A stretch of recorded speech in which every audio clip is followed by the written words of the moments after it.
Hello, this is Brent LaRoche, and thank you for installing the inventory demo. I'm going to walk you through some of the trickier parts of the installation.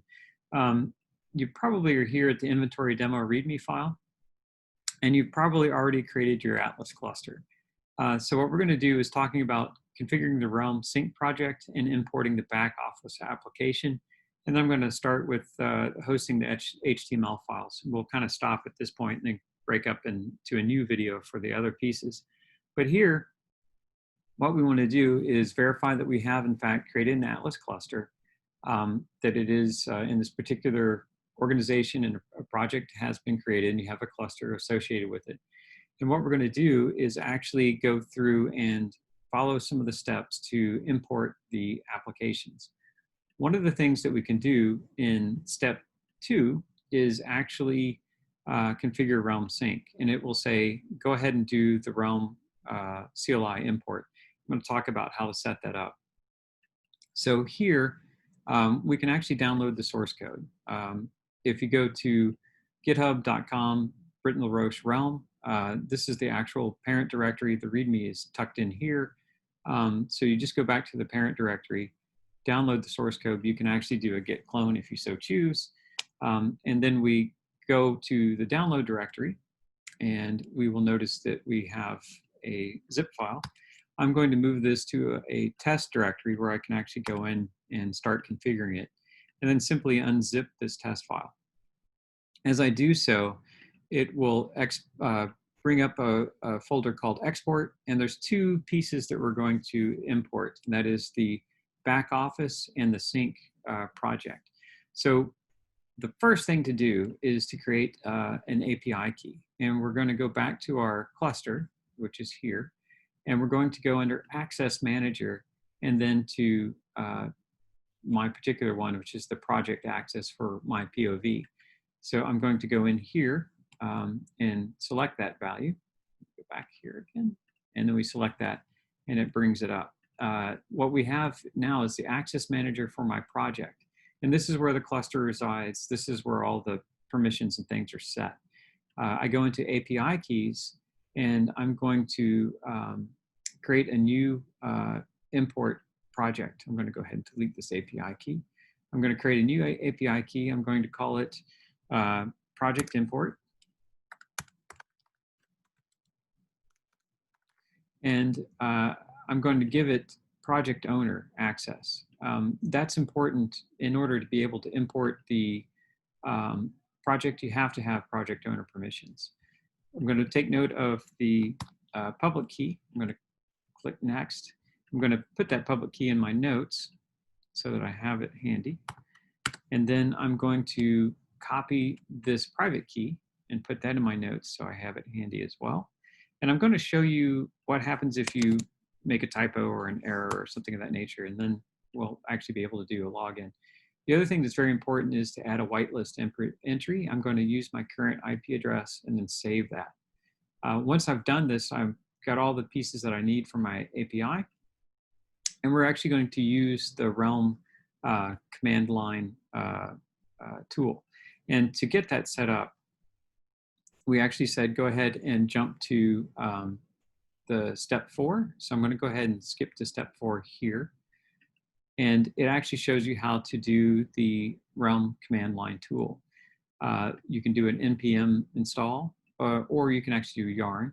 But once it's there and you've set up your API key, you're ready to go. So I'm going to assume that you've installed the command line and then move forward here. We're actually going to do Realm CLI login, and we're going to connect inwards. So here, I'm in my users directory. I'm going to cd to my test directory where I unzip the file. Cd documents. And here, I'm going to do an ls so we can actually see the Realm master file here. I'm going to get into the back office directory. So I'm going to go cd export. Cd Realm master. Export. Inventory demo, and then export. Once I'm here, I can see back office and sync. And these are the two directories that I'm going to go ahead and import. Let's start with the easy one. I'm going to cd to sync, and we're going to actually do a directory listing here, and I can see that I have configuration JSON and things of that nature that show me how to import that sync collection. So I'm going to do a realm-CLI logout just to make sure that I'm not connected, and I'm not. And then we're going to do a realm CLI login. And what we're going to do is use the API key credentials that we just copied and pasted. So I'm going to paste this in. And what I've done is included a couple of dashes here just to show you what happens if you log in with invalid credentials. As I do so, it says I'm not authorized for this resource. And the reason I'm not authorized is that my private key is not correct. So I'm going to go ahead and take out these couple of dashes and connect in. And as I do so, I'm now logged in. And so in this particular directory, I'm in the directory here, which allows me to do the sync import. And I'm just going to do a realm, and I'll actually give you the command here. Since I'm in that directory, I've changed the directory. I'm going to do a realm CLI import strategy equals replace. It's not necessary to use the replace, but since there are sometimes issues, it's good to just have that practice. So I'm going to go ahead and do a realm CLI import strategy equals replace, and I'm going to actually import the sync application. It's going to do some parsing and look at it. It says, oh, we don't have this exist. Would you like to create a new one? Yes. I'd like to call it inventory sync. Yes.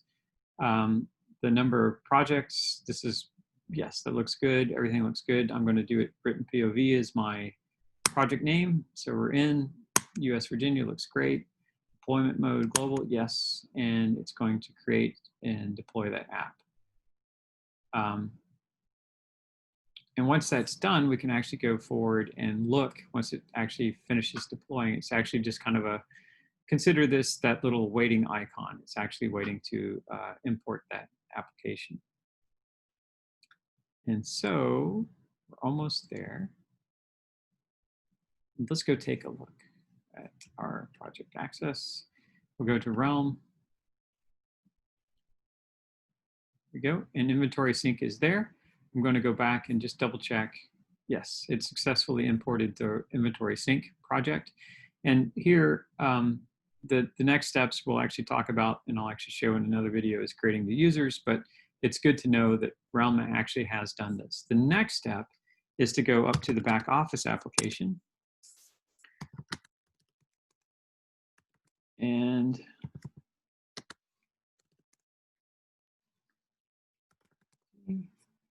oops, I have gone out of where I wanted to go. Let's go back to our documents, my user directory.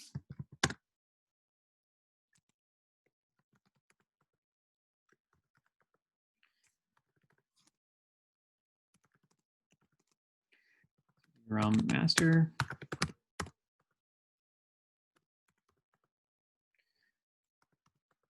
And the next one is the back office that I want to get to over here. So I'm going to go back into the back office directory.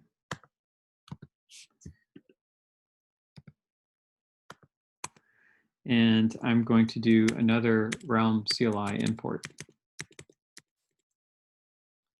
with a strategy replace. I'm in this particular directory.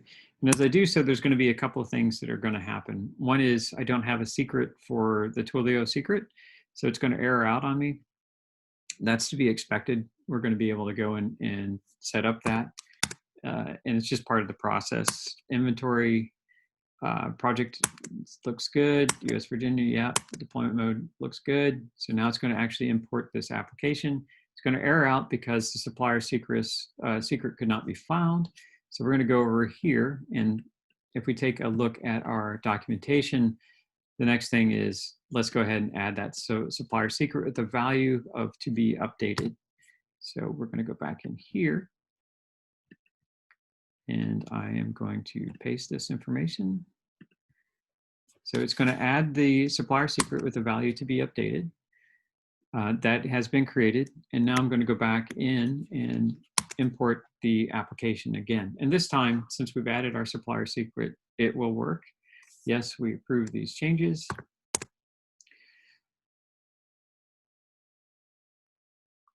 And we are done. So we now have the application imported in our admin console. We go back and refresh the realm. We should have two applications. One's inventory sync and one is inventory. You can actually go into the inventory and look at some of the rules and functions that have been created. Here's some of the functions, some of the triggers. And you'll notice that these are not currently set up, mainly because we have to go back in and restart the triggers for these for this application as it's been imported. So we just simply restart, resume all these triggers, and we are good to go. So follow along the video for the next steps, and we will continue. Thank you.